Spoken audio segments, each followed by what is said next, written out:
Hello friends, இன்னைக்கு நம்ம veg momos இல்லைனா டம்ப்ளிங்ஸ்னு சொல்லப்படுற ஹெல்தியான ஸ்நாக் எப்படி பண்ணுறதுன்னு பார்க்கலாம். இப்போ இதுக்கு பார்த்தீங்க அப்படின்னா நம்ம ஸ்டஃபிங் ஃபஸ்ட்டு ரெடி பண்ணிடலாம். கேரட்டு கேபேஜும் நம்ம கிரேட்டரில் இருக்கிறதுலே சின்ன ஓட்டைகளில் கிரேட் பண்ணி நம்ம எடுத்து வச்சுக்கலாம். ஒரு இஞ்சி ஒரு பூண்டு தேவைப்படும். கேரட் ஒரு கப்பு, கேபேஜ் ஒரு கப் இருக்குது.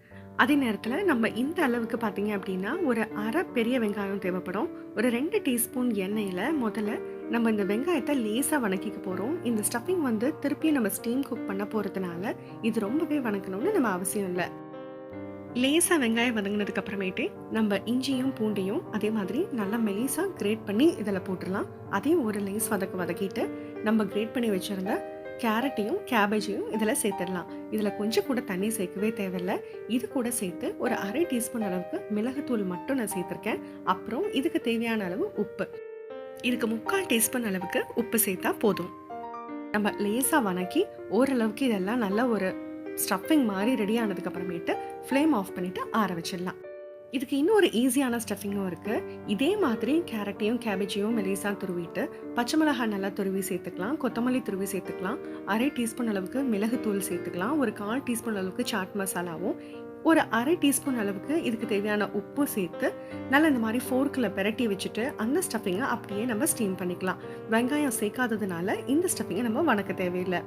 இப்போ இதுக்கு தேவையான மாவை பிசைஞ்சுக்கலாம். 1/2 கப் அளவுக்கு மைதா மாவு, 3/4 டீஸ்பூன் அளவுக்கு உப்பு, எனக்கு ஒரு அரை கப் அளவுக்கு தான் இதுக்கு தண்ணி தேவைப்படுது. கொஞ்சம் கொஞ்சமாக தண்ணி சேர்த்துக்கலாம். ரொம்ப இதை வந்து இழுத்து பிசைஞ்சு நம்ம சாஃப்டாக பிசைஞ்சிக்க கூடாது, கொஞ்சம் ஹார்டாக தான் இருக்கணும். அதனால் கொஞ்சமாக தண்ணி சேருங்க. ஒரு டீஸ்பூன் எண்ணெய் சேர்த்து இதை கொஞ்சம் நேரம் செட் பண்ண விட்டுடலாம். 20 நிமிஷத்துலேருந்து அரை மணி நேரம் மட்டும்தான் செட் ஆகணும். ரொம்ப நேரம் செட் ஆகி இது வந்து ரொம்ப சாஃப்ட் ஆகிடக்கூடாது. அதுக்கப்புறமேட்டு 1/2 கப்பு மாவுக்கு பார்த்தீங்கன்னா இந்த மாதிரி குட்டி குட்டியாக ஒரு 15 உருண்டை நம்மளால் உருட்டி எடுக்க முடியும். அப்புறமேட்டு நம்ம ரொட்டிக்கு பண்ணுற மாதிரி குட்டி குட்டி ரொட்டிஸாக இதை நல்லா மைதா மாவு போட்டு தேய்ச்சி எடுத்துக்கலாம். இதை நம்ம மாவில் டிப் பண்ணி அதுக்கப்புறமேட்டு குட்டி குட்டி ரொட்டிஸ் மாதிரி பண்ணுறதுனால இது ஒன்று மேலே ஒன்று ஒட்டாது. இருந்தாலும் நல்ல மாவு கூட்டாகணும், இல்லை அப்படின்னா எல்லாமே ஒன்று மேலே ஒன்று ஒட்டிடும். இந்த மாதிரி எல்லாத்தையும் ரெடி பண்ணி வச்சுக்கிட்டோம் அப்படின்னா நமக்கு டிசைன்ஸ் பண்ணிவிட்டு மோமோ பண்ணுறது ரொம்பவே ஈஸியாக இருக்கும். இது ஃபஸ்ட்டு மெத்தடு, ரொம்பவே ஈஸியான மெத்தடு. இப்போ அதை எப்படி பண்ணுறதுன்னு பார்க்கலாம். இதில் நடுவில் 1 டேபிள் ஸ்பூன் அளவுக்கு நம்ம ஸ்டஃபிங் எடுத்து வச்சுருக்கோம். அதுக்கப்புறமேட்டு இந்த மாதிரி ஒட்டிட்டு கார்னர்லேருந்து நம்ம குட்டி குட்டியாக டிசைனை உருட்ட ஆரம்பிச்சிடலாம். இது ரொம்பவே சிம்பிளான டிசைன். கொழுக்கட்டைக்கு மடிக்கிற மாதிரி மடித்து ஓரங்களை மடித்து விடுறது. இப்போ நம்ம செகண்ட் டிசைன் பார்க்கலாம். இதுவும் ரொம்ப ஈஸியான டிசைன்.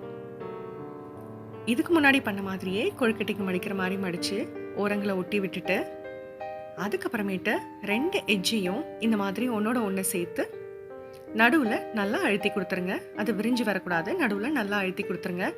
இது ரொம்பவே ஈஸியான டிசைன். இப்போ அடுத்தது 3வது நம்ம ரெகுலராக ரெஸ்டாரண்ட்டில் பார்க்குற டிசைன். இதை வந்து லோட்டஸ் மாடல் இல்லைனா ஸ்பைரல் மாடல்னு சொல்லலாம். ஒரு கார்னரில் இந்த மாதிரி அழுத்தி பிடிச்சிக்கோங்க. கீழே ஒரு தட்டோ பேஸோ இருந்ததுன்னா அதில் வச்சு இந்த மாதிரி ப்ளீட்ஸ் பண்ணுங்கள். ரொம்பவே ஈஸியாக இருக்கும் கையில் வச்சு பண்ணுறதை விட. நம்ம ப்ளீட் பண்ணுற மாதிரி தான் மடித்து கொடுத்துக்கோங்க. மடிக்க அந்த மோமோவை திருப்பிக்கங்க. அவ்வளவே தான், மேலே சுருட்டி விட்டுருங்க. இப்போ இதுவே இன்னொரு தடவை எப்படி பண்ணுறதுன்னு பார்க்கலாம். கீழே வச்சுக்கோங்க, ஒரு கார்னரை அழுத்திட்டு அதுக்கப்புறமேட்டு திருப்பி விட்டுக்கிட்டே இந்த மாதிரி மடிச்சு விடுங்க. இது மைதா மாவு தான், அதனால நல்லாவே இலகி கொடுக்கும். நீங்க தாராளமா இதுல நல்லாவே டிசைன்ஸ் பண்ணலாம். இப்ப இந்த டிசைன் பாத்தீங்கன்னா இது இன்னும் இன்ட்ரெஸ்டிங்கா இருக்கும். அதே மாதிரி தான் ஒரு கார்னரை நல்லா பிஞ்ச் பண்ணிட்டு ஒரு சைடு மடிப்புகள் கொடுக்க போறோம், இன்னொரு சைடு பாத்தீங்கன்னா ஸ்ட்ரைட்டாவே மெயின்டைன் பண்ண போறோம். மடிப்புகள் வைக்க நல்லா அழுத்தி அதை ஒட்ட வச்சுடுங்க. ஓப்பன் ஆகாமல் டாப்பை நல்லா அழுத்தி க்ளோஸ் பண்ணி விட்டுருங்க. பாருங்கள் எவ்வளோ சூப்பராக வந்துருச்சு பாருங்களேன்.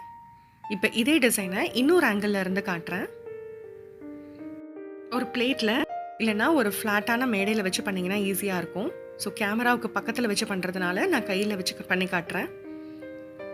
ஒரு சைடு அப்படியே ஃப்ளாட்டாக தான் இருக்குது, இன்னொரு பக்கத்தில் நம்ம மடிப்புகளை வந்து ஃபார்ம் பண்ண போகிறோம்.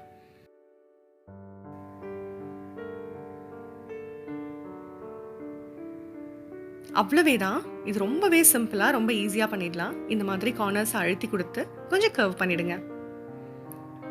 இப்போ அடுத்த டிசைன் பார்க்கலாம். இது ஏற்கனவே பண்ண டிசைன் தான். இப்போ இந்த டிசைன் அதோடைய இன்னொரு கண்டினியூஷன். ஒரு கார்னரை அழுத்தி பிஞ்ச் பண்ணிட்டு 2 சைட்லையும் மடிப்புகள் ஃபார்ம் பண்ண போகிறோம். ஒவ்வொரு சைட்லையும் ஈக்குவலாக மடிச்சுக்கிட்டே வாங்க. அப்போ தான் இந்த டிசைன் வந்து ஈக்குவலாக ஃபார்ம் ஆகும். இது ஸ்டஃபிங்ஸ் பார்த்தீங்கன்னா நான் நிறைய விதமான ஸ்டஃபிங்ஸ் யூஸ் பண்ணியிருக்கேன். அடுத்த வீடியோஸில் இன்னும் என்னென்ன ஸ்டஃபிங்ஸ் பண்ணலான்றது நான் சொல்கிறேன். இப்போ அதே தான் இன்னொரு ஆங்கிளில் காட்டியிருக்கேன். இதை மைதா மாவுன்றதுனால நீங்கள் நல்லா இழுக்க இழுக்க நமக்கு மடிப்புகள் ஃபார்ம் பண்ணுறது ரொம்பவே ஈஸியாக இருக்கும்.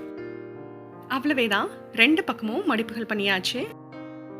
மேலே வந்து அழுத்தி கொடுத்துட்றோம், ஓப்பன் ஆகாத மாதிரி. முடிஞ்சுது. இப்போ அடுத்த டிசைன் பார்க்கலாம். இது ரொம்பவே சிம்பிளான டிசைன். நடுவில் அழுத்தியாச்சு. அதுக்கப்புறமேட்டு ஒரு எண்டை இந்த மாதிரி அழுத்தி கொடுத்துருங்க.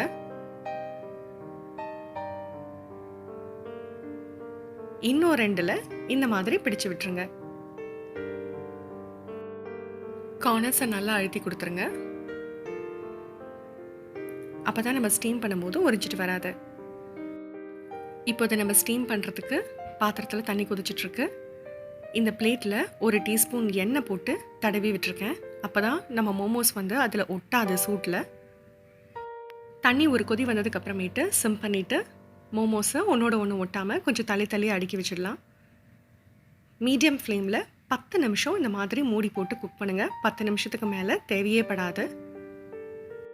அவ்வளவே தான். வீட்லேயே சூப்பரான மோமோஸ் ரெடி ஆகிடுச்சு. எல்லா டிசைன்லேயும் கலக்குன்னு கலக்கலாம். இப்போ இதுக்கு காம்பினேஷன் பார்த்தீங்கன்னா ஷெஷ்வான் சாஸ் யூஸ் பண்ணியிருக்கேன்.